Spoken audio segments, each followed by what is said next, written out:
बिस्मिल्लाहिर्रहमानिर्रहीम। आज अगेन आप लोगों के लिए पाकिस्तान स्टॉक एक्सचेंज से रिलेटेड वीडियो लेके आए हैं। बहुत ही इंपॉर्टेंट है आप लोगों के लिए ये चीज़ें समझना, अंडरस्टैंडिंग करना इस चीज़ों की, क्योंकि नए इन्वेस्टर्स और एग्जिस्टिंग इन्वेस्टर्स इन चीज़ों को नहीं देखते, सिर्फ टेक्निकल एनालिसिस और फंडामेंटल एनालिसिस को लेके चल रहे होते हैं, जिससे उनको मोस्टली उनको लॉस हो जाता है। तो ये चीज़ें आप लोगों के लिए बहुत ज़रूरी है। एंड तक देखिए आप लोग वीडियो ज़रूर, आप लोगों को इंशाल्लाह इस वीडियो से अगेन आप लोगों को फ़ायदा होने वाला है। तो जैसा कि आप लोग देख सकते हैं कि पाकिस्तान स्टॉक एक्सचेंज की ऑफिशियल वेबसाइट ओपन है। हाँ, सबसे पहले आप लोगों को इन्फॉर्मेशन शेयर करने से पहले ये रिक्वेस्ट होती है कि अगर आप लोगों ने चैनल सब्सक्राइब नहीं किया तो काइंडली नीचे रेड कलर का बटन है, सब्सक्राइब कीजिए। वीडियो अच्छी लगती है लाइक कीजिए और कमेंट सेक्शन में अपने व्यूज़ शेयर कीजिए। तो बहुत ही एफर्ट कर रहा हूँ, नया चैनल है, आप लोगों की सपोर्ट चाहिए होगी। तो जल्दी से मैं आप लोगों को बताता हूँ, जैसे कि आप लोगों के सामने पाकिस्तान स्टॉक एक्सचेंज की ऑफिशियल वेबसाइट ओपन है। इस पर देख सकते हैं आप लोग कि 76.11 पॉइंट्स ऊपर गया है KSE 100 index Pakistan stock exchange में आज के दिन में। और क्या वजह बनी है, ये अंडरस्टैंडिंग के लिए बहुत ज़रूरी है। ये फिगर्स आप लोगों को बताना मकसद नहीं होता, आप लोगों को अंडरस्टैंडिंग देना कि क्या बड़े बड़े एनालिस्ट जो रिकमेंड कर रहे होते हैं चीज़ें और किसकी वजह से ये मार्केट फ्लैक्चुएट कर रही होती है, बहुत ज़रूरी है आप लोगों के लिए समझना। तो आज मैं सबसे पहले आप लोगों को एक्सप्रेस ट्राइब्यून जो रिकमेंड मैं करता हूँ हर अपने व्यूअर को कि वो एक्सप्रेस ट्राइब्यून पे बिजनेस न्यूज़ लाजमी देखा करे, क्योंकि बहुत ज़्यादा इंपैक्ट होता है इन चीज़ों का KSE 100 इंडेक्स पे। तो आप लोग देख सकते हैं कि इसने आज ये मेंशन किया है, ये एनालिस्ट के व्यूज़ होते हैं जिसको वो सामने रखने के बाद ये एक आर्टिकल बनाते हैं। तो आप लोग देख सकते हैं इन्होंने ऑयल प्राइसेस आज ऊपर गई हैं, जिसकी वजह से 76 पॉइंट्स KSE 100 ऊपर गया है। तो यही ये बड़े बड़े एनालिस्ट यही आप लोगों को रिकमेंड करेंगे कि आप लोग ऑयल सेक्टर की तरफ आइए, क्योंकि ऑयल सेक्टर में इंक्रीज आना शुरू हो गया। आप लोग देख सकते हैं ये वाला पैराग्राफ जो मैं हाईलाइट कर रहा हूँ, अगर आप लोग ये ओपन करेंगे ये वाला एक्सप्रेस ट्राइब्यून पे जाके, मैं कोशिश करूँगा आप लोगों के साथ ये डिस्क्रिप्शन में ये वाला लिंक शेयर कर दूँ कि आप लोग डायरेक्टली इस लिंक पे जाइए और अब ये रीड कीजिए ताकि आप लोगों को अंडरस्टैंडिंग हो। तो आप लोग देख सकते हैं कि वेस्ट टेक्सास इंटरमीडिएट जो अमेरिकन के क्रूड ऑयल की कंपनीज है, उसमें जो ऑयल प्राइसेस हैं उसमें 9.6% का इंक्रीज आया है और ब्रेंट क्रूड फ्यूचर्स इंक्रीजिंग 7.4% का इंक्रीज आया है। तो इट्स मीन के ऑयल प्राइसेस इंक्रीज हो रही हैं, ईज डाउन हो रहा है लॉकडाउन, और ऑयल प्राइसेस एक्सपेक्टेड यही है कि आने वाले कुछ दिनों में ऑयल प्राइसेस इंक्रीज हो सकती हैं और जो इन्वेस्टर का कॉन्फिडेंस इस सेक्टर से लूज हुआ था वो वापस आ सकता है।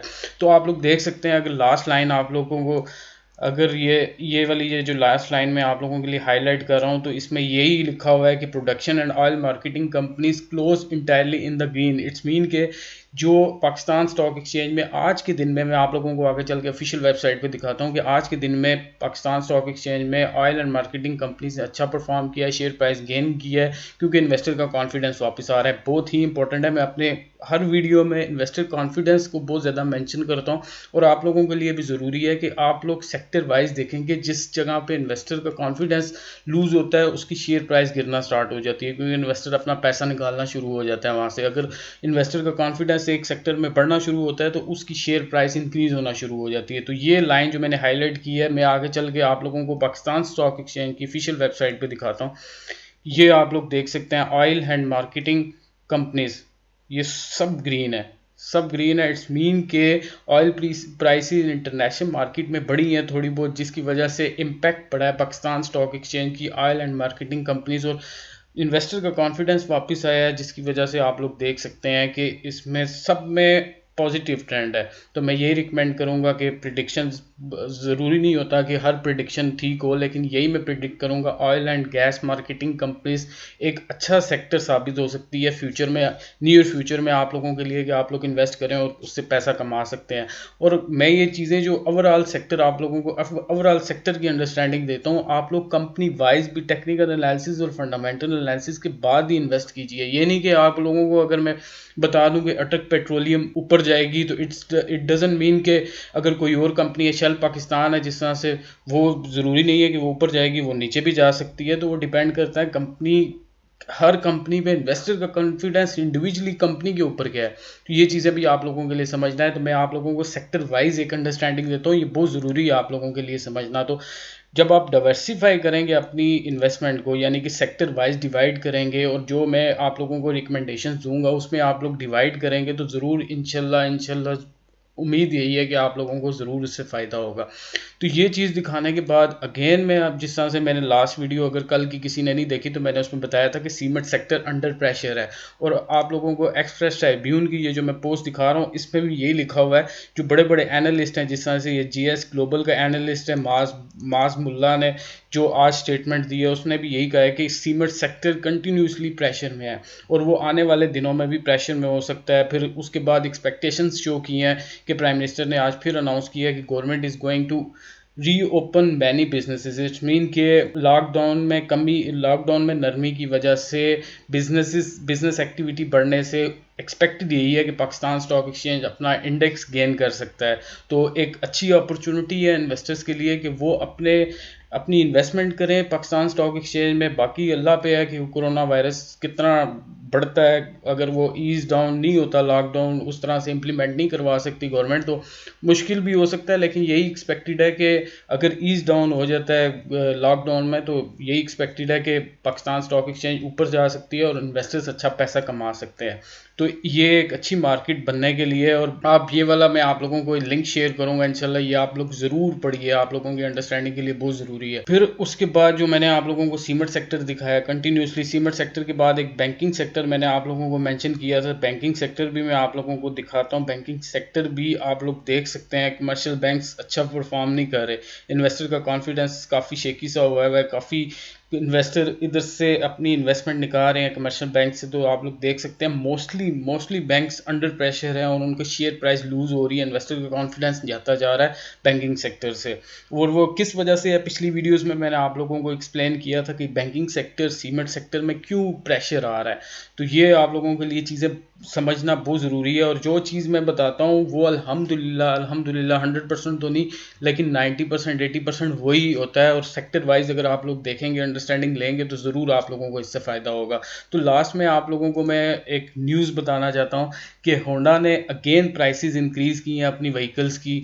आल्दो आप लोगों को पता है कोरोना वायरस की वजह से बिजनेस एक्टिविटी कम हो गई है पाकिस्तान में, और उसके बाद परचेजिंग पावर यानी कि लोगों के चीज़ें खरीदने की जो पावर है वो भी कम हो गई है क्योंकि इनकम नीचे आ गई है लोगों की। तो उसके बावजूद होंडा ने अपनी प्राइसेस इंक्रीज कर दी हैं। आप लोग ने सुना होगा कि पिछले 3-4 मंथ्स पहले गवर्नमेंट की ऐसी पॉलिसीज थी जिसकी वजह से जो व्हीकल सेक्टर था, जो गाड़ियों का सेक्टर था, वो नीचे आया था क्योंकि परचेजिंग पावर इतनी नहीं थी, टैक्सेस ज़्यादा लग गए थे, इंपोर्ट के टैक्सेस लग गए थे, पार्ट्स इंपोर्ट होते थे जो उसकी वजह से बहुत ज़्यादा प्राइसेस इंक्रीज हो गई थी। और उससे पहले भी रेवेन्यू बहुत कम था। तो होंडा बहुत मुश्किल से सर्वाइव कर रहा है। अगर आप ये वाला गूगल करेंगे फॉरवर्ड लर्नर की, मैं एक वेबसाइट में आप लोगों को इसका भी लिंक इंशाल्लाह शेयर कर दूंगा, इस पर भी आप लोग जाएँ। इन्होंने यही कि ये नीचे आप देख सकते हैं इनकी जो प्राइसेस है, जो इंक्रीज़ आया है इनकी प्राइसेस में, वो इन्होंने मेंशन किया हुआ है। आज की डेट में इन्होंने एक अनाउंसमेंट की है होंडा ने कि प्राइसेस में इन्होंने हर अपनी गाड़ी के ऊपर प्राइसेस इंक्रीज़ कर दी हैं। इन्होंने वजह ये बताई है कि जो डॉलर का रेट इंक्रीज़ हुआ है पिछले कुछ टाइम में पाकिस्तान में, उसकी वजह से इम्पोर्ट्स जो कर रहे थे, ये जो पार्ट्स इम्पोर्ट करते हैं, तो वो इनको महंगे पड़ रहे हैं, जिसकी वजह से इनको मजबूरन अपनी कॉस्ट प्राइस बढ़ानी पड़ रही है अपनी गाड़ियों की। तो बहुत एक नेगेटिव न्यूज़ है व्हीकल सेक्टर में। तो ये व्हीकल सेक्टर बहुत ज़्यादा इम्पैक्ट कर सकता है और इन्वेस्टर इधर से निकल सकता है। ये आप लोगों के लिए एक सिग्नल है, कंफर्म नहीं है, लेकिन यह है कि एक सिग्नल आप लोगों के लिए है कि ये व्हीकल सेक्टर जो है, या गाड़ियों का ऑटोमोबाइल सेक्टर से बहुत इन्वेस्टर का कॉन्फिडेंस लूज़ हो सकता है। ऑल्दो पिछले काफ़ी टाइम से इन्वेस्टर का कॉन्फिडेंस इधर से लूज़ हुआ है, तो मज़ीद ये लूज़ होने के चांसेस हैं, तो शेयर प्राइसेस इनकी गिर सकती हैं। तो अभी तक इतना ही। तो मैं बहुत कोशिश कर रहा हूँ आप लोगों को कि अंडरस्टैंडिंग दो, फंडामेंटल एनालिसिस के 2 टूल्स मैंने आप लोगों के साथ डिस्कस किए हैं। तो मज़ीद में आप लोगों के साथ पी रेशो इंशाल्लाह बहुत इंपॉर्टेंट है। मैं थोड़ा वेट कर रहा हूँ कि थोड़े सब्सक्राइबर इंक्रीज़ हो जाएँ, थोड़े व्यूज़ इंक्रीज़ हो जाएँ, तो मैं एक ही दफ़ा पी रेशो आप लोगों के साथ डिस्कस करूँ। तो अभी तक इतना ही, मिलते हैं नेक्स्ट वीडियो में। ज़रूर सब्सक्राइब कीजिए अगर वीडियो अच्छी लगती है। मज़ीद इस तरह की इन्फॉर्मेशन चाहिए, मैं पूरी कोशिश कर रहा हूँ कि आप लोगों को अच्छी से अच्छी इन्फॉर्मेशन दूँ जिससे आप लोगों को अंडरस्टैंडिंग हो। तो मिलते हैं नेक्स्ट वीडियो में। अल्लाह हाफिज़।